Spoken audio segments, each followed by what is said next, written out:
ಯತ್ನಾಳ್ ಹೊಸ ಪಕ್ಷ ಕಟ್ಟಿದರೆ ಯಶಸ್ಸು ಸಿಗೋದು ಕಷ್ಟ. ಹಾಗಾಗಿ ಅವರು JDS ಕಡೆ ಬೇಕಿದ್ರೆ ಹೋಗಬಹುದು. ಇದು ದಿನೇಶ್ ಗುಂಡೂರಾವ್ ಅವರ ಸಲಹೆ ಯತ್ನಾಳ್ಗೆ. ಅವರು ಈಗ ಉಚ್ಚಾಟನೆಯಾಗಿದ್ದಾರೆ. ಹೊಸ ಪಕ್ಷವನ್ನು ಕಟ್ಟಿದರೆ ಸಕ್ಸಸ್ ಆಗೋದು ಕಷ್ಟ ಇದೆ ಈಗಿನ ಸಂದರ್ಭದಲ್ಲಿ. ಹಾಗಾಗಿ ಅವರು JDS ಕಡೆ ಮುಖ ಮಾಡಬಹುದು. ಇದು ಸಲಹೆ ಅವ್ರದ್ದು.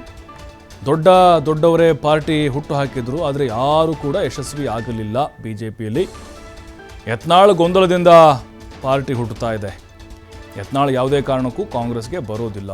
ಅವರ ಸಿದ್ಧಾಂತವೇ ಬೇರೆ, ನಮ್ಮ ಸಿದ್ಧಾಂತವೇ ಬೇರೆ ಅಂತ ಗುಂಡೂರಾವ್ ಹೇಳಿದ್ದಾರೆ. ದೊಡ್ಡ ನಾಯಕರುಗಳು ಈ ನಮ್ಮ ರಾಜ್ಯದಲ್ಲಿ ಅನೇಕ ಜನ ಹುಟ್ಟಾಕೋದಕ್ಕೆ ಪ್ರಯತ್ನ ಮಾಡಿದ್ದಾರೆ. ಅವ್ರಿಗೆ ಅದರಲ್ಲಿ ಯಶಸ್ಸು ಕಂಡು ಬಂದಿಲ್ಲ. ದೊಡ್ಡ ನಾಯಕರುಗಳೇ ಆಯಿತಾ. ಸೊ ಅದರಿಂದ ಇದು ಎಷ್ಟು ಮಟ್ಟಿಗೆ ಇದು ಅವರು ಇದರಿಂದ ಒಳ್ಳೆಯದಾಗುತ್ತೋ ನನಗೆ ಗೊತ್ತಿಲ್ಲ. ಆದರೆ ಅದು ಅವರ ಪಕ್ಷದಲ್ಲಿ ಆಗಿರೋಂಥ ಗೊಂದಲಗಳಿಂದ ಅದು ಸೃಷ್ಟಿಯಾಗಿರುವಂಥದ್ದು. ಆದರೆ ಅವ್ರಿಗೆ ಅನಿವಾರ್ಯ ಇರ್ಬೋದು, ಯತ್ನಾಳ್ ಅವ್ರಿಗೆ ಅನಿವಾರ್ಯ ಇರ್ಬೋದು ಈಗ. ಯಾಕೆಂತ ಹೇಳಿದ್ರೆ ಕಾಂಗ್ರೆಸ್ ಕಡೆ ಬರೋದಕ್ಕೆ ಆಗೋದಿಲ್ಲ. ಯಾಕೆಂದರೆ ಅವರು ನಮ್ಮ ಒಂದು ಸಿದ್ಧಾಂತಕ್ಕೇ ತದ್ವಿರುದ್ಧವಾಗಿ ಇರುವಂಥದ್ದು. ಜನತಾದಳಕ್ಕೆ ಹೋದರೆ ಬಹುಶಃ ಅವರು ಅದ್ರ ಬಗ್ಗೆ ನಾನು ಆಲೋಚನೆ ಮಾಡಿದ್ರಲ್ಲೋ ಗೊತ್ತಿಲ್ಲ. ಅದಕ್ಕೆ ಅವರ ಒಂದು ಅಸ್ತಿತ್ವ ಉಳಿಸ್ಕೊಳ್ಳೋದಕ್ಕೋಸ್ಕರ ಯತ್ನಾಳ್ ಮಾಡ್ತಾ ಇರ್ಬೋದು. ಆದರೆ ಅದು ಯಶಸ್ಸು ಸಿಗುತ್ತೆ ಅಂತ ನನಗಂತೂ ಅನಿಸೋದಿಲ್ಲ. ಈ ನಮ್ಮ ರಾಜ್ಯದಲ್ಲಿ ಅನೇಕ ಜನ ಹುಟ್ಟಾಕೋದಕ್ಕೆ ಪ್ರಯತ್ನ ಮಾಡಿದ್ದಾರೆ.